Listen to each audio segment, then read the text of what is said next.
Welcome. Today is May 19th, 2026. It is 5:30 p.m. We are in the Bosch Freilich meeting room at Mandan City Hall. Mr. Neubauer, could you please take the roll? Commissioners Heinchan. Here. Braun. Yes. Rohr. Here. Schoberg. Here. Mayor Freilich. Here. And at this time, we will have Commissioner Rohr lead us in the Pledge of Allegiance. I pledge allegiance to the flag of the United States of America and to the republic for which it stands, one nation, under God, indivisible, with liberty and justice for all. Thank you, Dennis. At this time, we will start out with announcements, and we got Jarek on the construction project updates. Evening, Mayor and Commissioners. I do have a little presentation pulled up here. Got 7 projects to talk about today, and always at the top, Memorial Highway. I like to keep this one up front just to remind everybody Memorial Highway is split into 2 phases, often talked about as Phase 1, Phase 2, or the east half and the west half. And the split between those 2 project phases is at 32nd Avenue, or right by the bowling alley. On the east half, or Phase 1, paving is occurring on and off the roadway. People might notice a lot of roadway pavement going down in huge sections. There's also, you can see at the top left of this picture, a 10-foot shared use path going in on kind of the south side of the roadway. Intersection work at 43rd started today. The 43rd on the north end is going to be closed starting at 10 a.m. today. There's an alternate route using 19th, and then would like to just note again that 19th Street has been patched and it should be a good route for people to use.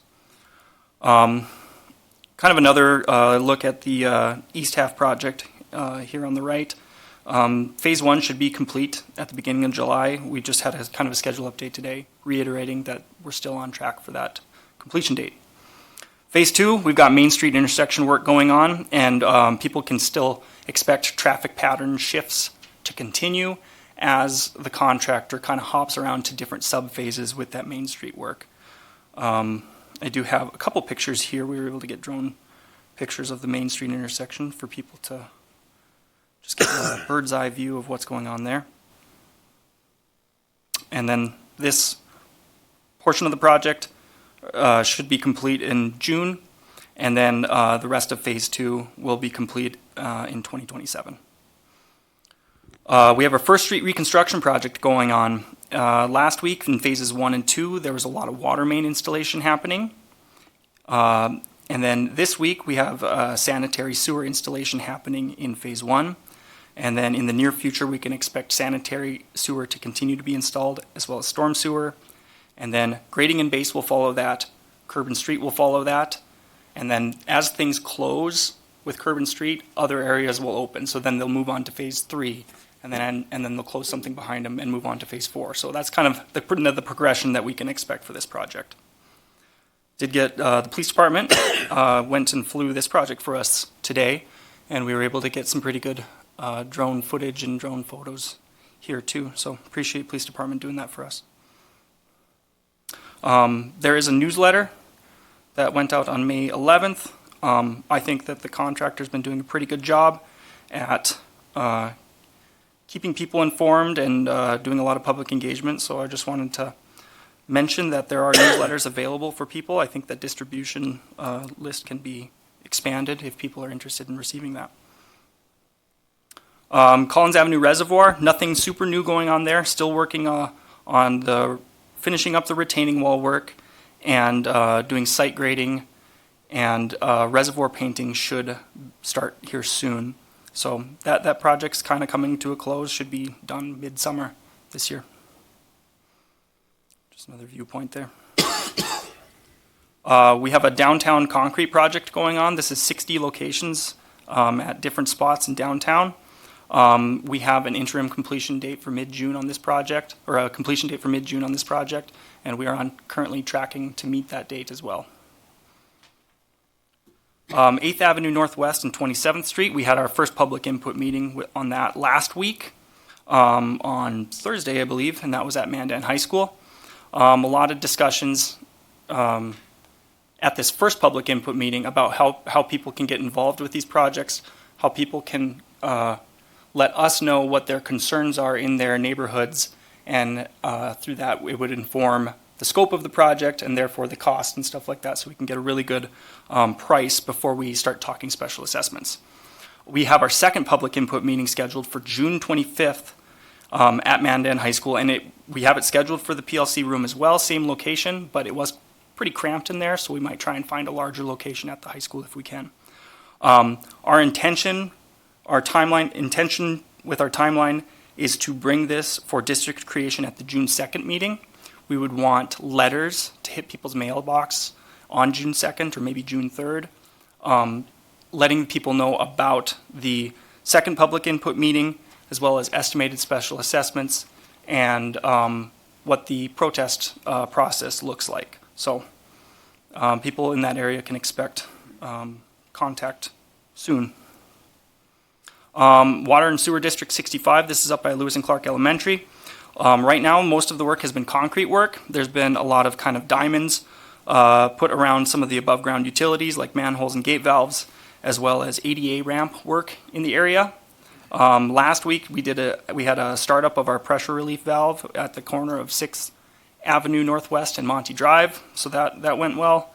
And then we're kind of at a hurry up and wait point right now where we're waiting for school to get out. They should get out this week, Thursday, and then more of the pavement work will begin after that. Street Improvement District 241 up by Red Trail Elementary. Traffic control is being set up in that area, and then concrete work has started along 47th Avenue. You can see them working, I believe, this morning.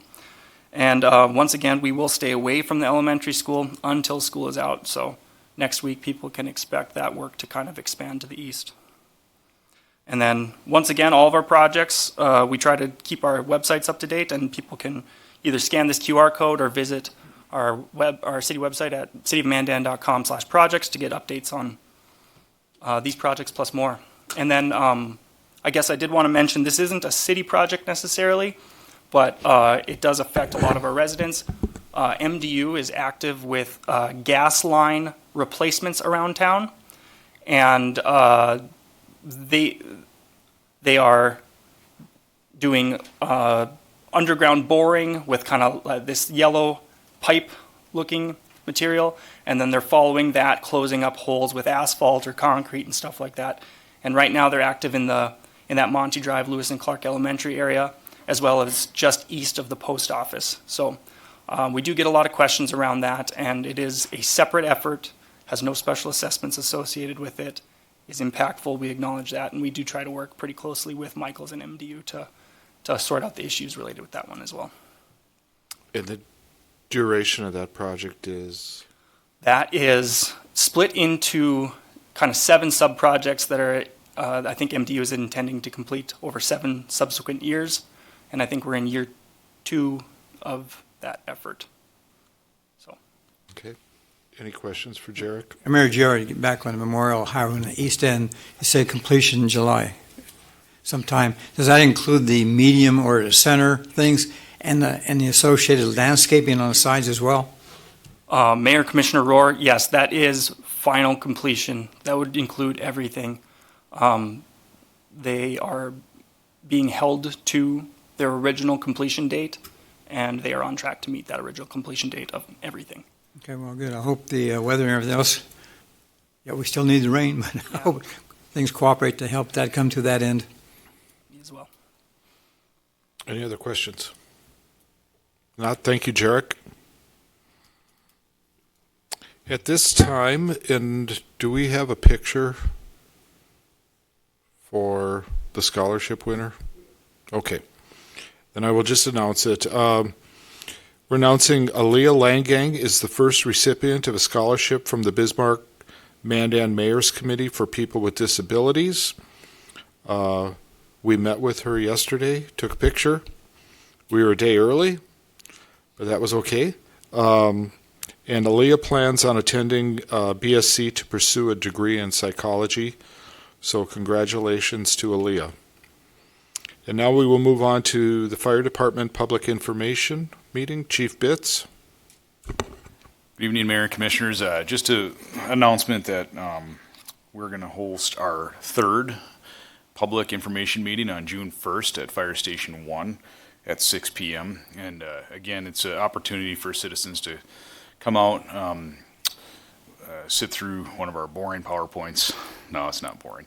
But for us to share some information about where we sit as a fire department and where our strategic plan is taking us to help the voters make an educated decision on the June 9th decision of whether or not to continue that sales tax that's set to expire for the Star Sports Complex to reallocate towards the fire department. So we had a meeting last night at Fort Lincoln Elementary. We had a handful of citizens that came out. We had very good dialogue and conversation, which is exactly what we want in those situations. So we encourage people to come out June 1st at 6 p.m. at our downtown fire station on Collins Avenue. So, Okay. thank you.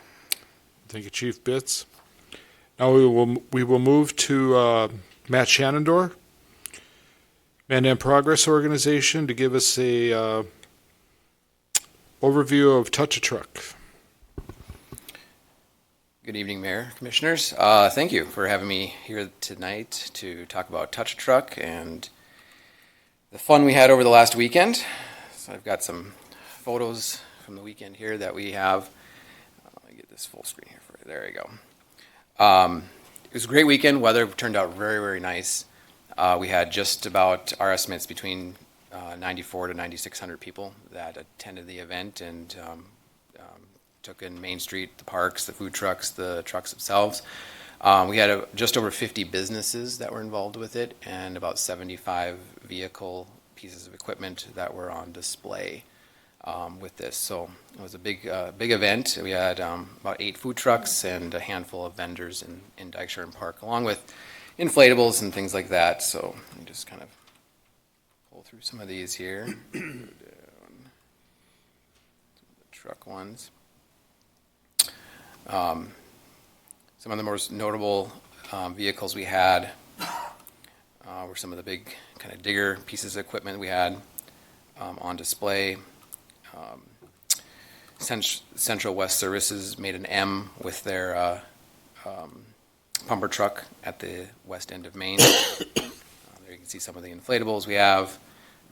Huge thanks to all of our sponsors. We have a little over 50 sponsors that helped contribute and fund the event and provide the free bags, the coloring books, the crayons that we gave out. The horn bingo was a very large success of people going around and filling out bingo cards, and then they got a free treat from Culver's or Chick-fil-A as well. So a couple of other events here. We had a fun mini Tesla on site, a lot of photos in there. Tesla was the highlight of the day. There you can see the M in the background from Central West Services. But a lot of people on Main Street, a lot of people enjoying their time. Huge shout out to the Mandan Public Works for helping get all the barriers up. Mandan PD for helping kind of close the streets down and put in the barricades. Mandan Fire. It was a huge community effort to kind of put this together. So it's great to have all these partners come together to help with everything. That's probably one of our favorite ones in there. So great event. We've just got a nice few weeks here, and we'll be at we'll be back at Buggies and Blues. And when does that start? Buggies and Blues. Buggies and Blues is June 12th through the 14th. So it's a Friday. Yep, Friday, Saturday, and Sunday. We'll have Friday music kickoff in the evening. Saturday we'll have our block party. We've got 4 different bands on Saturday, and then we'll have the car show, music, food, and stuff on Sunday. So big event coming up.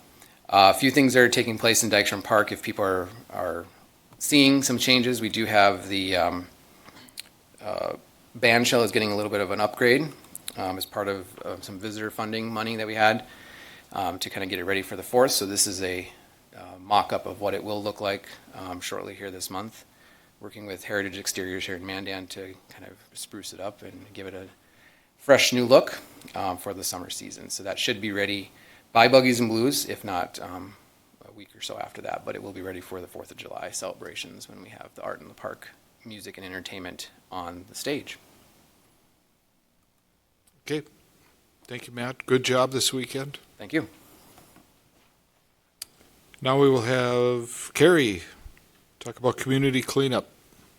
Evening, Mayor and Commissioners. Just going to pull up some information here on the screen just to say a thank you. We do have basically 16 of 17 plus another route claimed for Community Cleanup Month.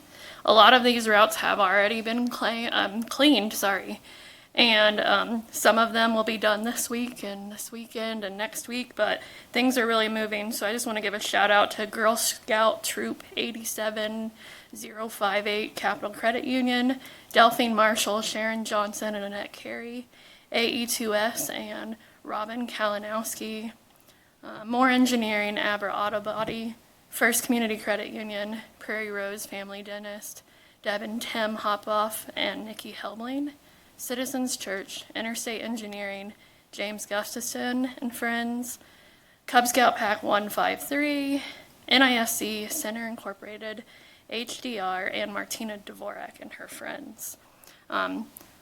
This is a big undertaking for the community. I think we have almost 200 volunteers for all of these routes. I do believe Route 11 will get cleaned before the end of the month or early June. And if anyone is still interested, we do have other routes. We just don't publish them because these are the routes that we want to get cleaned first. And then we have other routes that we would add on. But if anyone's looking to still sign up or for more information, it's cityofmandan.com/litter cleanup. Any questions? Any questions for Carrie? One announcement. What's that? One announcement. Oh, I want to make an announcement, Mayor, to remind people too that the summer band concerts will be held at the band shell starting, I think it's either first or second Monday in June. And I looked at the entertainment list and like that. There's going to be some great entertainment down there, all different types of music, variety, you name it. And of course, we have the big band that starts in every Monday night, I believe, as well. But it's a time to get out and get away from the normal processes of being home in the house, or get down to the old-fashioned way of enjoying life and outside and music and the talented people we have in the area. So, I encourage people to come down and be a participant in that, because by being a participant, the more you get down, the more enthused the Musicians Association is to keep sponsoring this and keep that entertainment going. I think it's very important. Yes. Are you playing? Well, not this year, because our band was maybe on the verge of not getting back together, but then the lead guitar decided to get back together again. But by then, we got the schedule all made out, so I won't be signing any autographs this year. Well, you guys are as old as the Rolling Stones, so. Right there. Well, I think I was before the Rolling Stones. Okay. I gather most before that. Okay. All right. Thank you, Carrie, wherever you went. We'll move on to public comment. Mr. Neubauer? None? No public comments at this time, so we will go to the approval of the agenda. I move to approve the agenda for tonight's meeting as presented. Second. We have a motion by Commissioner Schoberg, second by Commissioner Heinchan. Any further discussion? Hearing none, roll call. Commissioners Braun, Yes. Rohr, Yes. Schoberg, Yes. Heinchan, Yes. Mayor Freilich. Yes. We'll move on to the approval of the minutes. Consider approval of May 5th, 2026 Board of City Commission meeting minutes. I'll make a motion to approve the May 5th, 2026 Board of City Commission meeting minutes. Second. Motion by Commissioner Heinchan, second by Commissioner Brown. Any further discussion? Hearing none, roll call. Commissioners Rohr, Yes. Schoberg, Yes. Heinchan, Yes. Braun, Yes. Mayor Freilich. Yes. We will now move on to public hearing. Consider a preliminary plat for Lakewood Commercial Park 7th Edition. Jordan? Good evening, Mayor Freilich and Commissioners. Two public hearings for you tonight. The first one, the preliminary plat for Lakewood Commercial Park 7th Edition. I have that plat pulled up on your screen. just get this zoomed in here so you can see it a little better. This plat is down off of 40th and just south of Shoal Loop next to Discovery Monastery, just to give you an idea of where we're talking about. This plat has had significant work between the applicant and city staff to finally come to what you see in front of you. Just as of note, this is separated, and we did this intentionally from the special use permit that will be coming later. So this is what you're looking at is just for the plat. Normally we have other things like the special use that come with it, but we separated that intentionally. But Mr. Mitleiter is purchasing this, or has, from the city, and then is adding this to his. We have significant things happening in the backyards for those off of the east side, which would be Nash Lane. And this is in work with them and a lot of different parties to get to where this plat is. The total acreage of this preliminary plat is 2.9 acres to be platted into Lot 1, Lot 2, Lot 3, Lot 4, Lot 5, and 6, all in Block 1. So that's the configuration that we have. This was brought to the Planning and Zoning Commission and was approved on April 27th. You may have questions on it, and I can answer any of those. Other than that, we would, as staff, ask for recommendation from the board. And also to have a public hearing and go from there. But I can take any questions you'd have on this one specifically. So you alluded to it, so everybody to the east, across the fence, everybody's good with this? Yes, with the plat portion, Yes. we are good with it, yes. We still have discussions with the special use, which is coming, and other things in the future, but this would be it. And there's a split we have in the kind of the backyards, and they've worked that out, so. Okay. Any other questions for Jordan? If not, we will proceed to a public hearing. And at this time, we will open the public hearing for comments on the preliminary plat for Lakewood Commercial Park, 7th edition. First call. Second call for comments. Third and final call. With that, the hearing is closed. Commissioners? Go ahead. I move to approve the preliminary plat for Lakewood Commercial Park, 7th edition. Second. We have a motion by Commissioner Brown, a second by Commissioner Schoberg. Any further discussion? Hearing none, roll call. Commissioners Schoberg, Yes. Heinchan, Yes. Braun. Yes. Rohr. Yes. Mayor Freilich. Yes. Second item, consider a preliminary plat and zone change for School District 8th Edition. Jordan. Good evening, Mayor Freilich and Commissioners. The second of our public hearings tonight. Consideration of a preliminary plat and zone change for the School District 8th.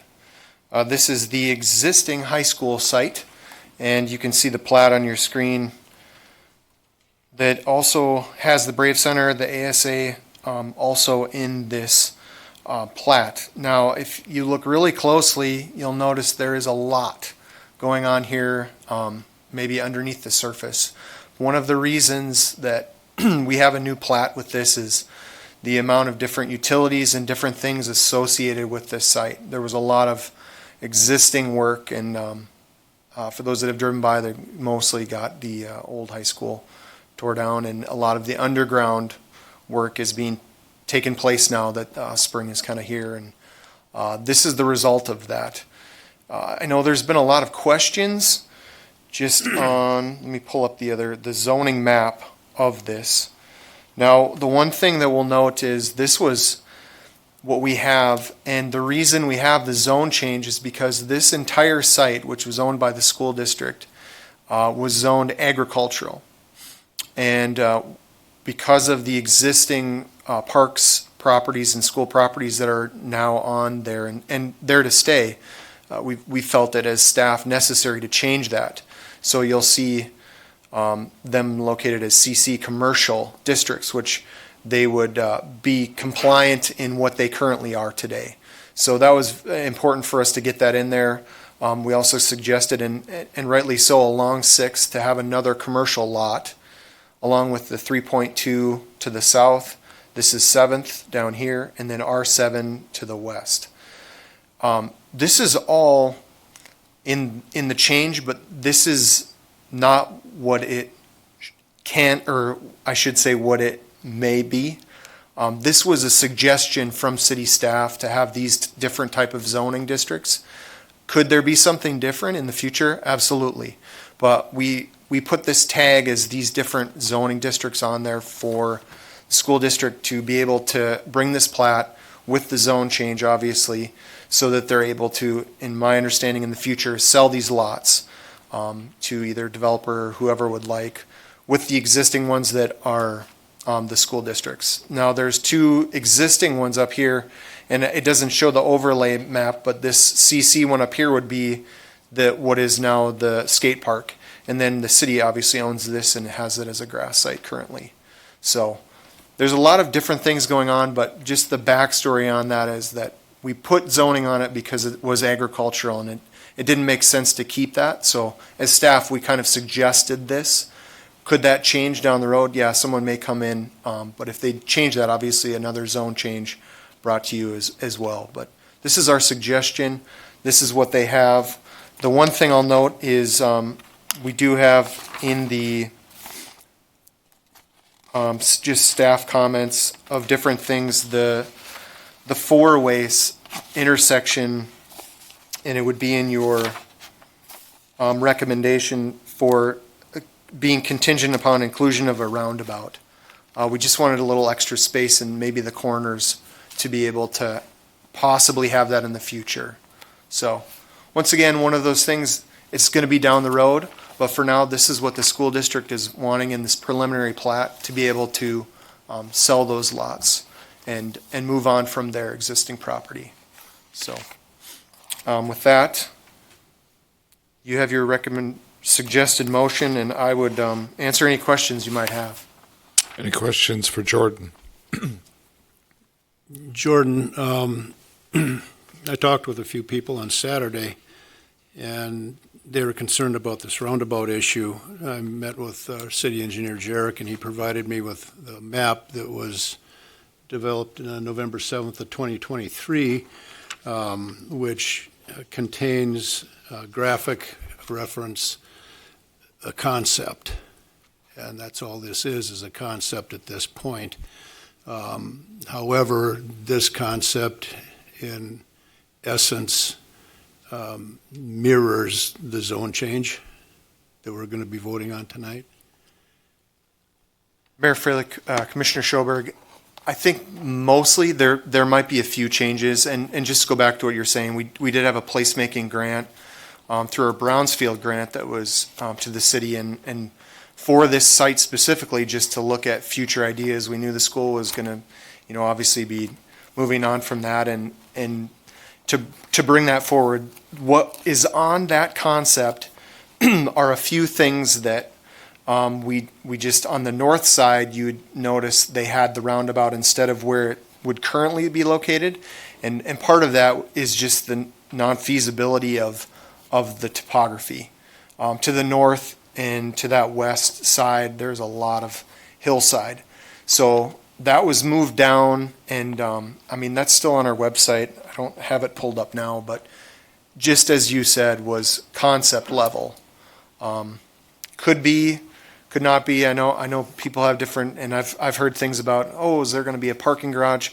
It was part of a concept, and something that we felt might in the future help somebody that would be looking for different ideas and different things for the site to develop, grow, and continue growth in the city of Mandan. So, thank you. Any other questions for Jordan? If not, thank you, Jordan. And at this time, we will open the public hearing regarding the preliminary plat and zone change for School District 8th Edition. First call for public comments.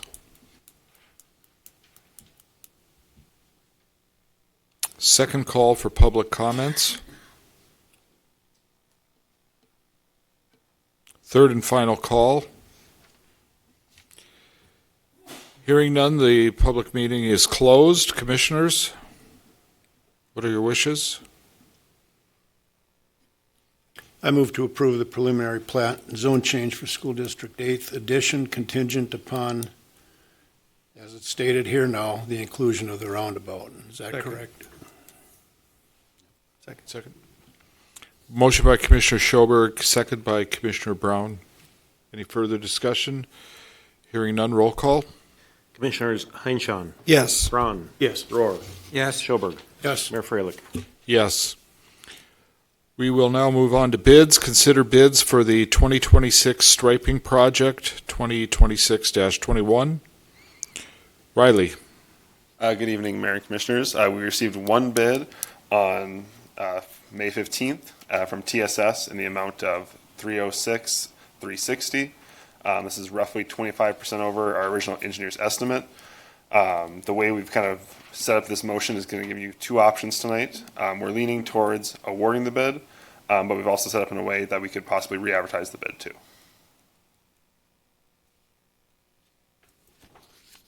What's the timeline to re-advertise? It would not be done before the 4th of July. It would be post the 4th of July.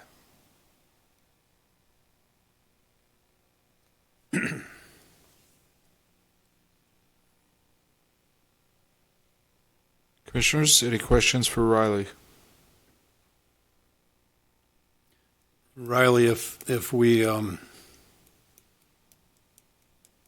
decide to go with the option to get everything done prior to Mandan hosting the 250th anniversary parade, is it feasible for the bid award company to work with the concrete repair company that's working now and interface with those who are working on the Memorial Highway project on the east end of Main Street and Memorial Highway? Absolutely. TSS is actually already working on the Memorial Highway project, so they'd be pretty easy to mobilize just further west, as well as the concrete contract would not interfere with them at all since they're mainly in the sidewalk curb area, and this is mainly happening in the middle of the street. Okay. And then there's two, in the packet, there's two due dates. One's June 26th and the other one says July 4th. Is that to allow for weather? Yep. We would make sure everything is done by that July 4th date, but we put another interim completion date in there to really enforce, hey, you need to get this done as soon as possible. Okay, thank you. Liquidated damages on this project are $5,000 a day, so it should really enforce them to move quickly. Okay. So that's what they pay us if they don't complete the project by the 4th of July. Yep. That would be that June 26th date is when they would June start paying us. 26th, $5,000 a day. Yep. Mayor Riley, the striping project allows for striping certain areas. Now, we don't do this every year. Isn't it true that some of the paints being used in striping is not done every year? It lasts a period of time, and maybe, the new paints can last up 3 to 5 years, is that correct? Yep, so this is typically on roadways, you'd have different types of striping. So the kind of basic striping you'd see in a lot of residential areas is just paint. It's simply painted on theirs. So there's not high traffic. It'll last quite a while. In more high traffic areas like Main Street, we tend to do these groove and epoxies. So it actually grooves down the road bed and puts an epoxy tape in. And that tends to last a lot longer in these higher traffic areas. So we could see a life expectancy of anywhere from, I would say, probably at 3 to 5 years or even more than that, depending on where the traffic flows.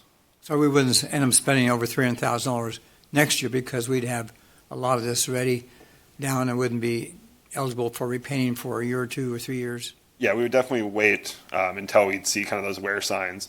And right now we'd revitalize all of Main Street, and then probably our center lines wouldn't need it for probably that 5-year range, but then those turn arrows where people are driving on them consistently, that'd probably be your shorter lifespan.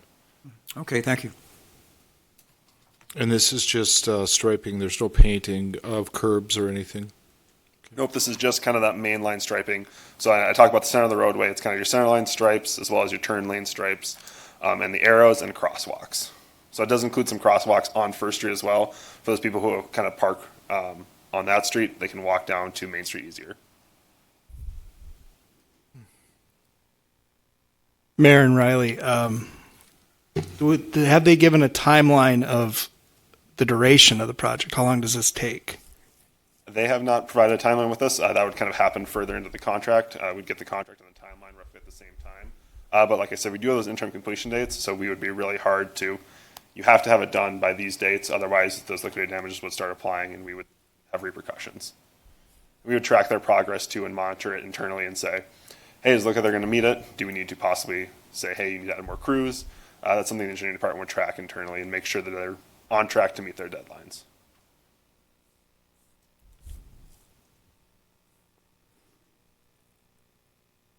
Commissioners, what are your wishes? Mayor and Commissioners, I'm kind of looking at the amount of money that will save if we rebid it, potentially save. So that's kind of where I'm leading.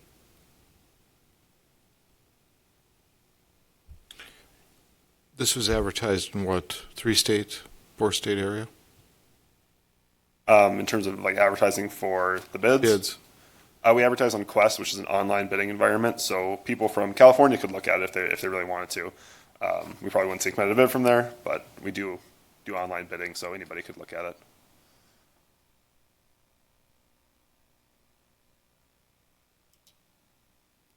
Mayor, 25% is pretty significant. And I'm about sprucing up and having everything look great for the 250, but that's pretty significant. And only having one bidder, to the mayor's question, I guess that I'm surprised that only there is one bid. Is there in our history, have we had multiple bids for projects like this? And you feel it's related to the timeline? I do feel that these bids are related to the timeline. Also, when we did the engineer's estimate, we looked at DOT projects, which tend to be bigger and have longer timelines, so those bid prices are lower. This is a shortened timeline, and it's a very urban area. So we do our best guess, or not our best guess, our best effort to get those engineers' estimates as accurate as possible, and we felt it was pretty accurate, but it's possible that this is just the price you have to pay for striping in downtown areas. So, yes, there is the potential for cost savings. However, if we do rebid it, we might not see those cost savings. I know Brian Dirk with Public Works, when he has done striping projects in the past, he has West River striping and TSS typically has two bidders. We did not see West River bid this project.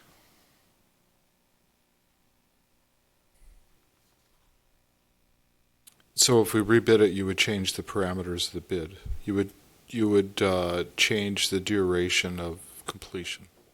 Yes, we would extend that. We would have them start after the 4th of July as to not interrupt anything going on during that time.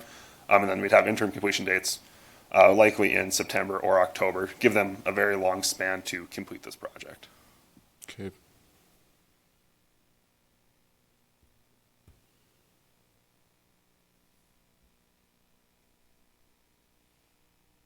Gentlemen? I'll go. I reject the bids for the 2026 stripping project and authorize the engineering department to re-advertise for bids with an extended timeline. I'll second. We have a motion by Commissioner Brown and a second by Commissioner Heinchan. Any further discussion?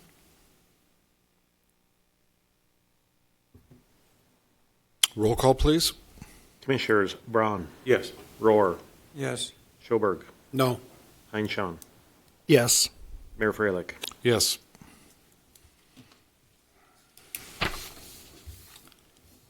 We will now move on to the consent agenda. Are there any items you would like removed from the agenda? If not, I would entertain a motion to approve the consent agenda. I'll make the motion to approve the consent agenda as published. Second. We have a motion by Commissioner Schoberg, a second by Commissioner Rohr. Any further discussion? Hearing none, roll call.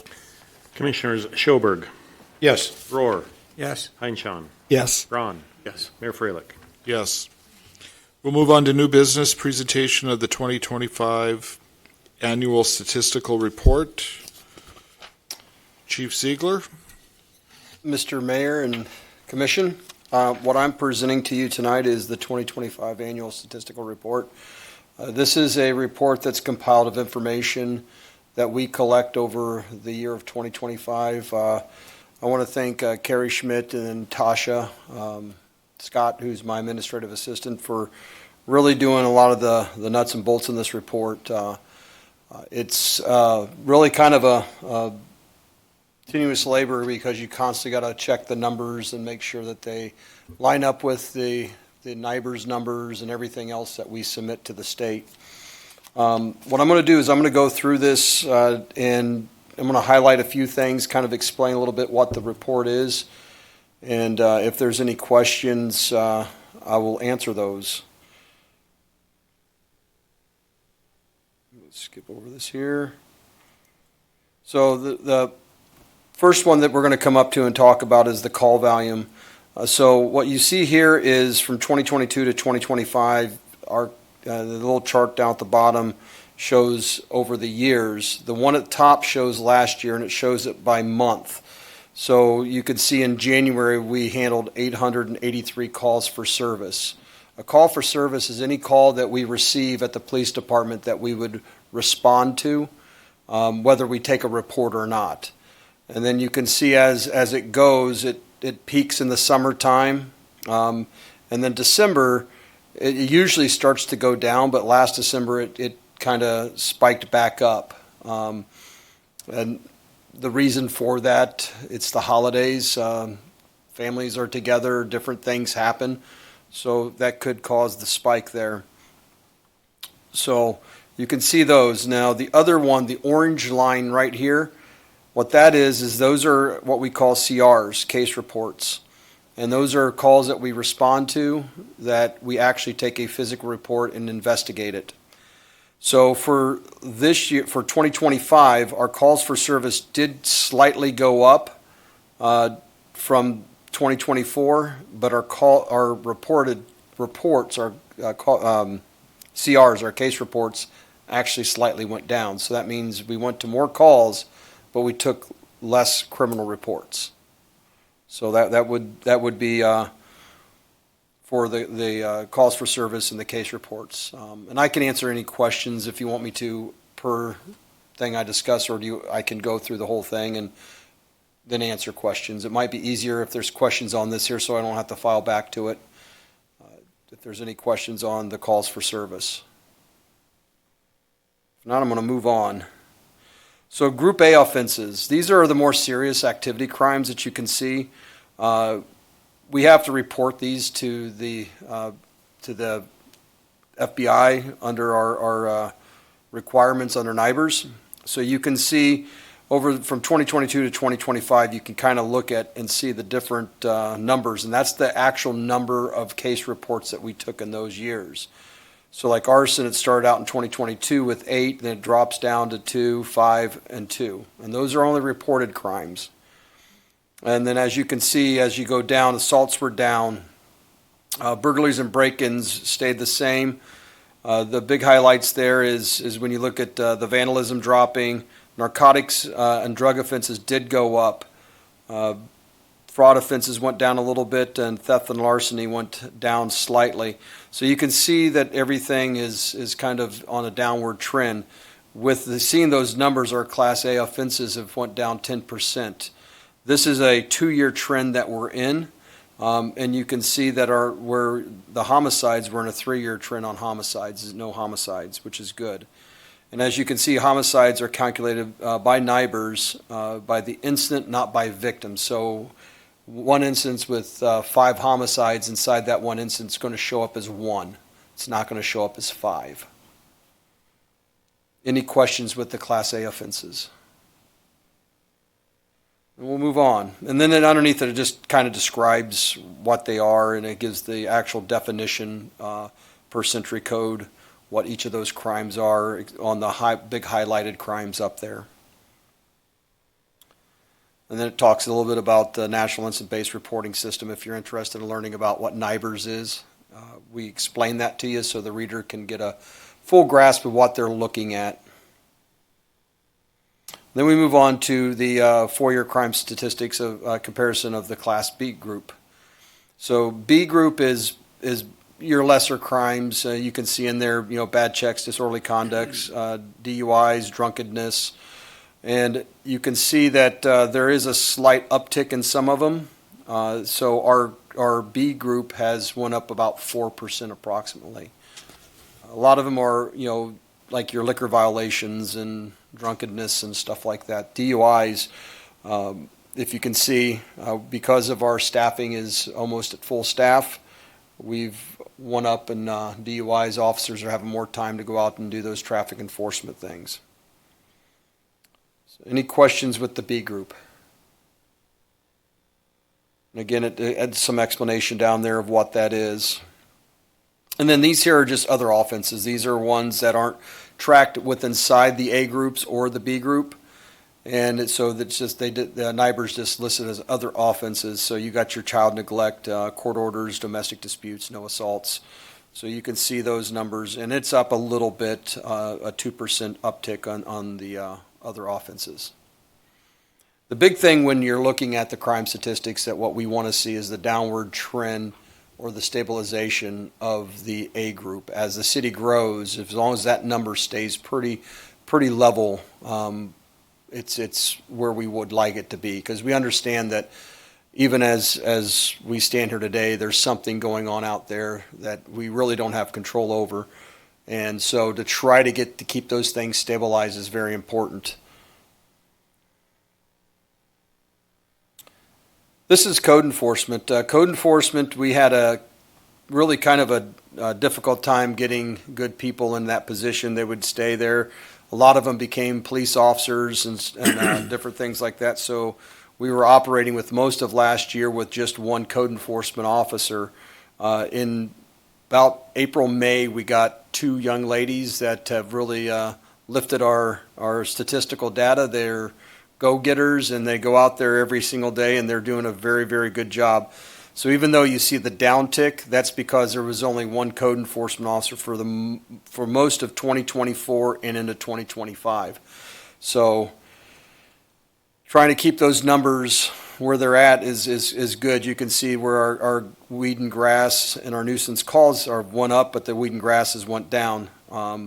Vehicle trailers have went down significantly. It's because one person was doing most of the job. This is just going to be my guess for 2026, is you're going to see those numbers go up because we are full staffed in code enforcement. Parking authority is also still part of code enforcement. So you could see where the young ladies, when they get out there and they start hitting the street doing parking enforcement, it goes up. But for most of last year, for half of last year, we were sitting at just one code enforcement officer that was doing parking and everything. So that's why you get a downward tick. The other reason why we'll see parking authority downward tick would be for the construction areas. We lift parking restrictions in construction areas. It's kind of unfair to start tagging people with parking fines if there's no place to park.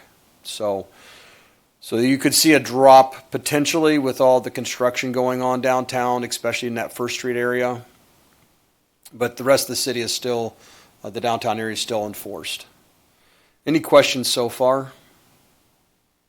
Mayor, Chief, just went back on nuisances. I see there's quite an increase over the last several years on nuisances. What is your definition of this particular type of call?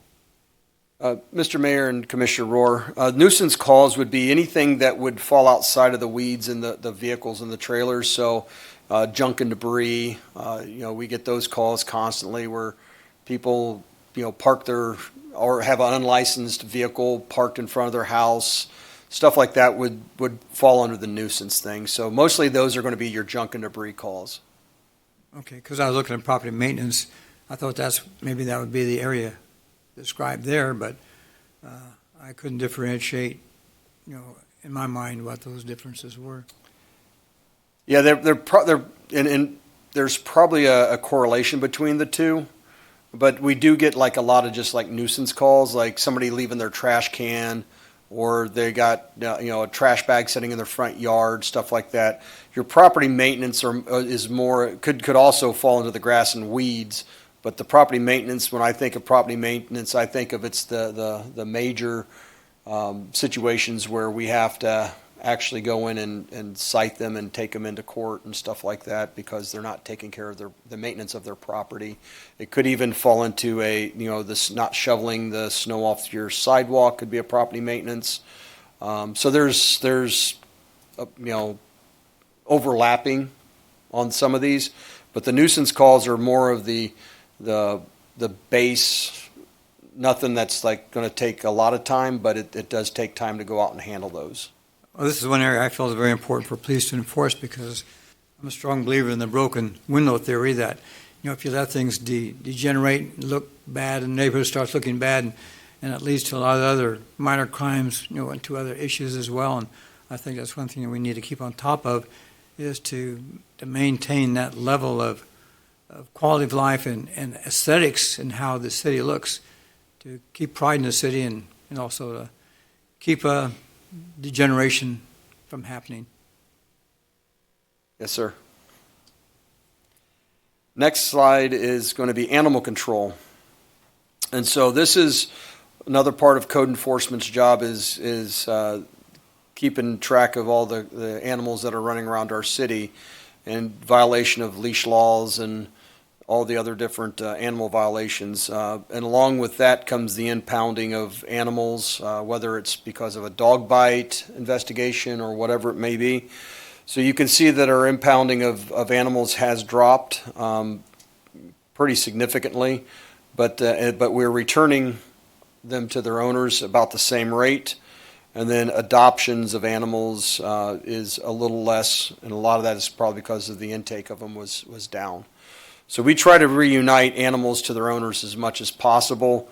And of course the adoption is important too. So you can see total overall we are down quite a bit in that area, about 17%. Traffic enforcement. This one here is always an interesting one to look at. As you can see, it's gradually just starts to go up in 2024. And now we're in 2025. We're up around 6,500 traffic enforcement. About half of those calls or those stops result in written warnings. So we're not writing everybody a ticket that costs them money. Where you see most of our significant increase is in the speeding. We have been focusing a lot on our school zones and trying to make it safer out there and reducing the speeds out there to make Mandan a much safer place to travel. We are known for a bike city and everything else, a lot of walking paths.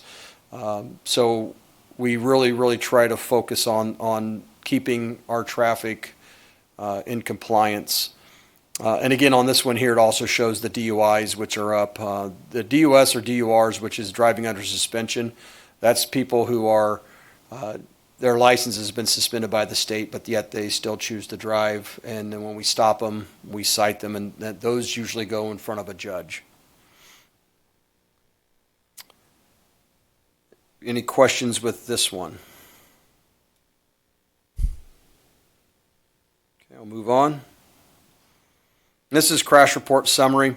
These are just reportable crashes, and so you can see that our reportable crashes are down. No fatalities last year. And then non-reportable crashes, back in 2024, the state did not require us to to track them anymore. So that's why you see the asterisk there, is that we no longer track that statistic. So eventually, as 22 and 23 fade off of this, that line will disappear on the annual report. And community engagement, this is one of the things that I think is possibly one of the most important things that a police department can do with its community. It's the actual doing the crime fighting and all that stuff is what we're expected to do. These are the things that we put together to bond with our community, to let our community get to know us, and to open up doors when crime has been committed for them to reach out to us, because basically policing is a community effort. The police can't do it by themselves. We need our good citizens to help us in everything. So to thank our citizens for everything, we do an annual Grow with the Cop. We'll be doing it again in August this year. So be watching our Facebook for the date on that. And that's where we get a bunch of hot dogs and hamburgers and bratwurst and sodas, and we do a huge community feed. We also do a trunk or treat in an effort to give the kids a safe trick-or-treating area out in front of the LEC. We do this in cooperation with the Sheriff's Office. City Hall actually is getting involved with it, so everybody kind of comes together, and it's a really fun time for all families at these events. A new team that just started up here in 2025 is our Community Engagement Team, or CERT. And CERT is a grant-funded team. We got a federal COPS grant, hiring grant, to get this team together. So you can see here this is a little bit of what they've done. They started in April, so you can see April to June. So they're just getting started. And as you move down, you can see that they're getting more involved and more involved. So you'll see them out in the community on electric bikes this summer. And they do a lot of what we call business contacts, where they talk to our local businesses and find out what issues and problems are going on in the business districts. They also go out to the residential areas. They do a lot of school visits and presentations, and in fact, our CERT team also provides the lobby security for commission meetings. So they're a pretty active team, and they'll be down there at Dyke Shorn for the band nights and stuff. So those rowdy musicians down there, when Commissioner Rohr's down there and partying it up, we're there to take care of those issues.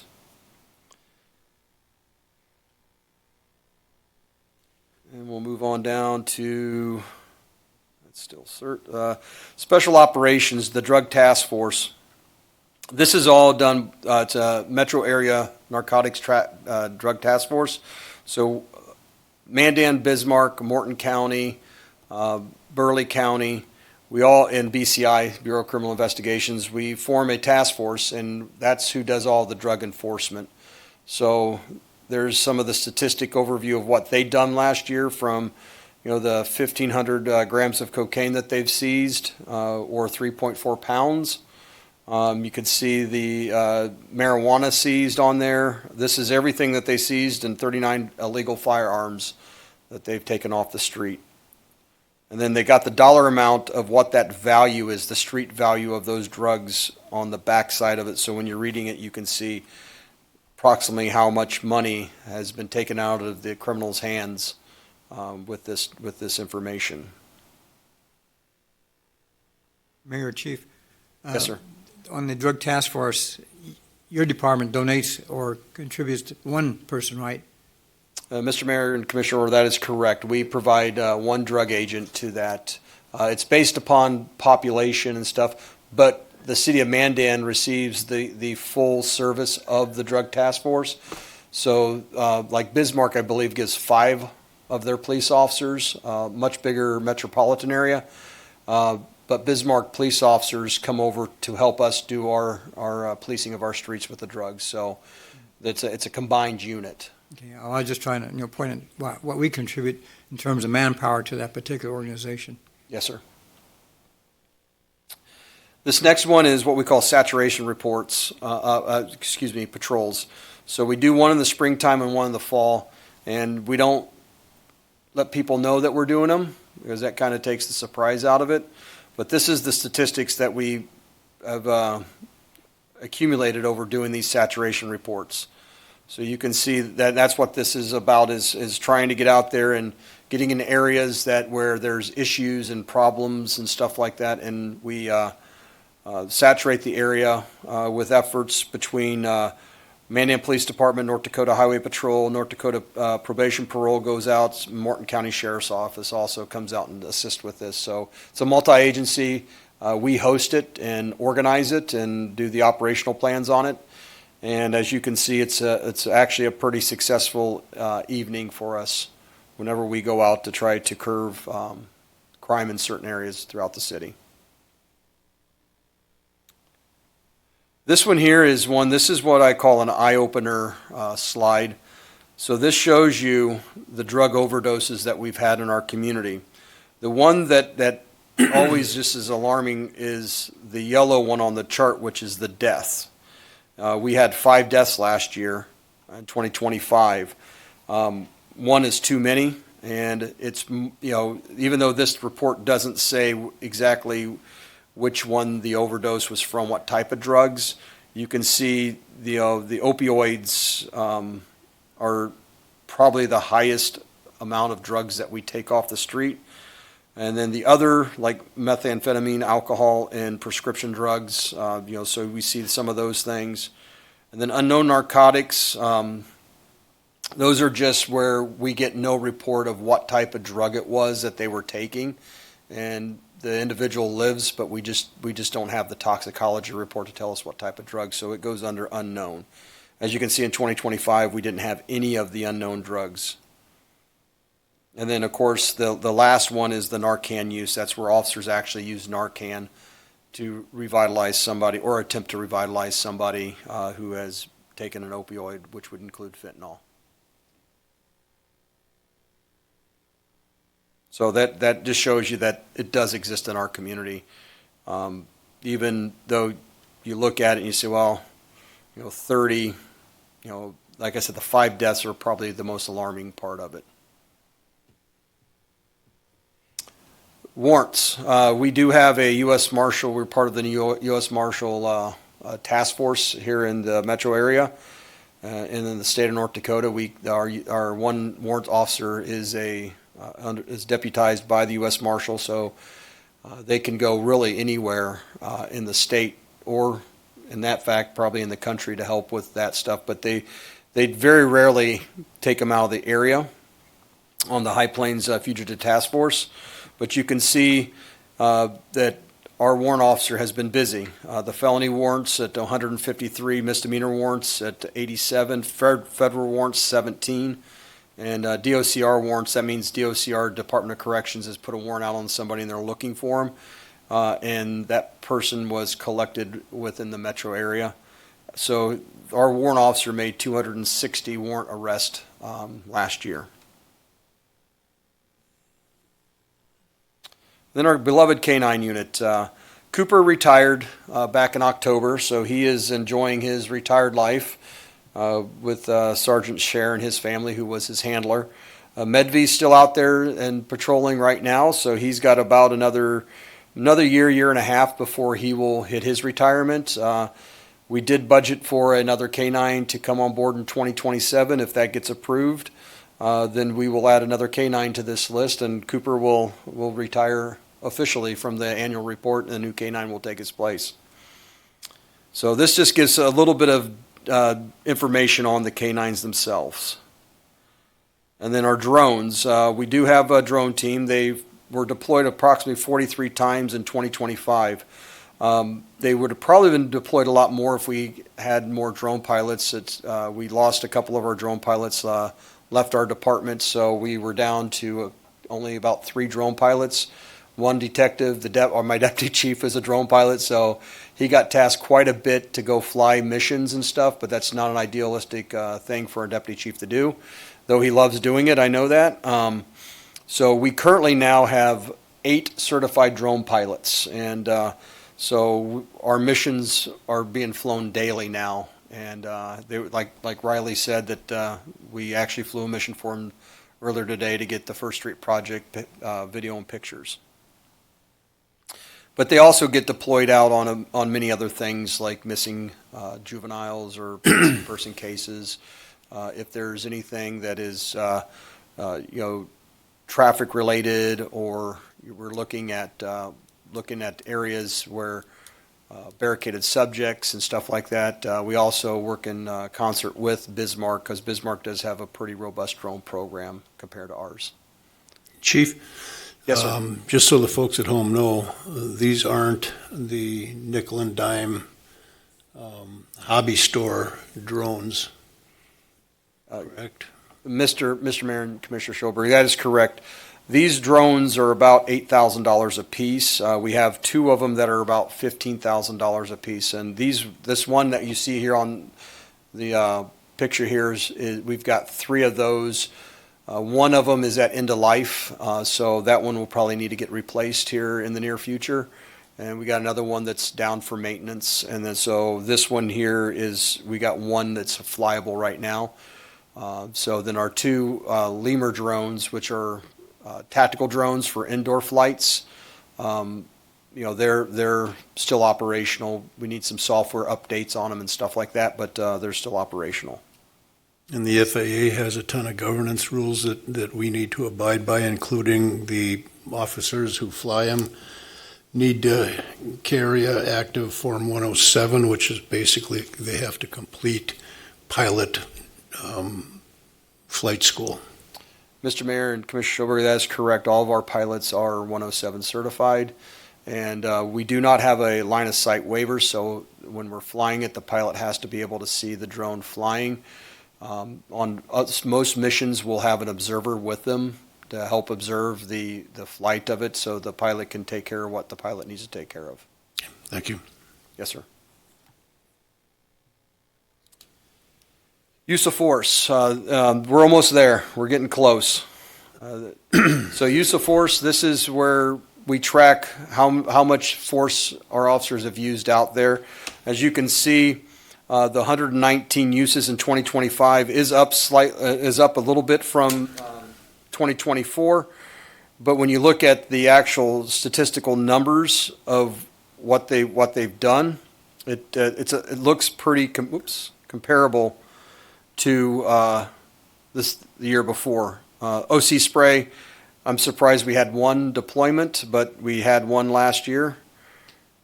But you can see most of it is weapon challenge and soft hand, which the definitions of each of these are right there. So, weapon challenge basically is an officer has to draw their gun and they point it in the direction of somebody and give them the command for compliance.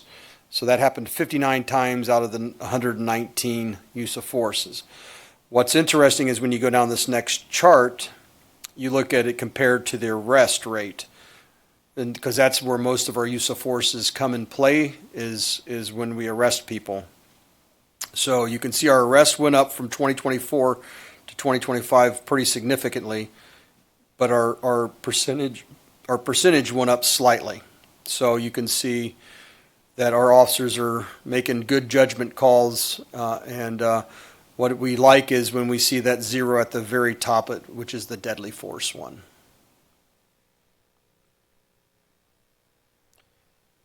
And this is training. We have to go through 75 hours of training every 3 years, so we have to provide training. This just tracks the total training percentages that we've went through over the year for training. And it breaks down from the administration, patrol, to field training. Field training is the officers, the new officers that have to get certified before they actually get out on their own and get their own patrol car. That's just more on that.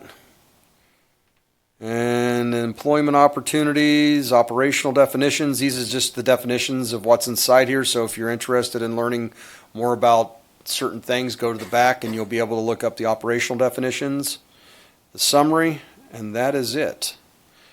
Is there any questions? Any questions for Chief?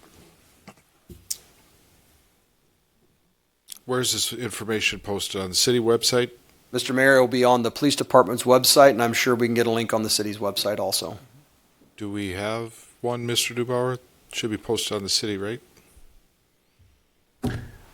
Mayor Freilich and Commissioners, the police department kind of maintains their own website that is linked to our City of Mandan page. So, Okay. Yes. And it will be published tomorrow. So I wanted to present it to the commission before I published it. Mayor Chief, we thank you for a very comprehensive, good report. You're welcome. Yes, thank you. Any other questions for Chief? Okay, don't go away. I'm Keep still here. standing there. We'll move on to resolution and ordinances to approve the first consideration of ordinance 1486 to amend and reenact Article 2, Chapter 8 of the Mandan Code of Ordinances relating to alarm systems. Chief Ziegler. Mr. Mayor, when we were looking at our alarm ordinance, we realized that we do no longer monitor alarm systems, and there's an annual fee that people, $15 that people would pay for this monitoring. So alarm systems are now either self-monitored or monitored by alarm companies. So as we were diving into this, I worked with the city attorney and with Chief Bitts to get this to where we felt it was satisfying and it did what we wanted it to do. So basically what we did is we took out the monitoring fees because we don't do that anymore. We left in the false alarm fees, which can be adjusted by city commission resolution. So if the fee needs to go up or down or whatever you guys want to do with the fee, that's up to the city commission. So those are for false alarms over 3. So basically it's a cleanup of this one here to take off the $15 annual monitoring fee and to just kind of clean it up and make it more applicable to today's what we're doing currently. Okay. Any questions for Chief? Yeah, Mayor and Chief, I got a few questions. So are we saying that we collect $11,000 in annual fees or annual fees plus false alarm fees? Mr. Mayor and Commissioner Heinz, that is a combination, if I'm not mistaken, of everything. It's not just the $15 that we're collecting. So if I recall right, when I look at those, I want to say it's around that $8,000 to $9,000 a year was the $15, and then the rest of it would be for false alarms. And even like on the police side, the burglar alarms and stuff that we would monitor, those have dropped down to almost zero because of the alarm companies that monitor it, take care of it, and before we even get called. Understood. So a couple other questions. So what, in the ordinance update, it says that a person could still register with the police department and or fire department. What would be the benefit to registering for a business if we're not charging a fee? What's the benefit to the business for registering those? Mr. Mayor and Commissioner Heinz, the benefit is that it gives us an emergency contact. So if something does happen at your location, at your resident or your business, that we have somebody that we can contact and say, hey, your house has been broken into or your business is broken into. Because the alarm company is going, if it's an actual physical alarm, the alarm company is going to call us. But if our officers are patrolling and they see something, and they ask, okay, we need an emergency contact to contact for, that's what that would be for. So we would know who to contact in the case of an emergency. Very good. So the only other concern I have is this is only alarms, and I guess my question kind of tied to the section 8-2-2 with connection to the city's 911 emergency system. And my mind was going to, what about panic buttons that directly call police? But that is not part of this. This is only monitored alarm systems. This doesn't have to do with the panic buttons that I would imagine are registered as well, but that's a different ordinance. Is that correct? Mr. Mayor and Commissioner Heinz, those panic buttons are monitored by a separate company that then would call us. It's not tied into our system. So what this would say is that you can't personally have your alarm system tied into the city of Mandan or to CENTCOM, that it has to be monitored by somebody separately. Okay. Have to have the third party in between all the time. That's correct, sir. Okay. Thank you. You're welcome. Any other questions for Chief? Thank you, Chief. Commissioners? I'll move to approve the first consideration of Ordinance 1486 to amend and reenact Article 2, Chapter 8 of the Mandan Code of Ordinances relating to alarm systems. Second. Motion by Commissioner Schoberg, second by Commissioner Heinz. Any further discussion? Hearing none. Roll call. Commissioners Schoberg, Yes. Heinschon, Yes. Braun, Yes. Rohr, Yes. Mayor Freilich.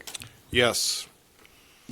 With that, there is no other business. Future meeting dates for the Board of City Commission are Tuesday, June 2nd, 2026 at 5:30 p.m., Tuesday, June 16th, 2026 at 5:30 p.m., and Tuesday, July 7th, 2026 at 5:30 p.m.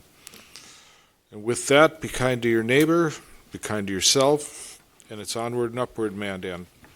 Meeting's adjourned.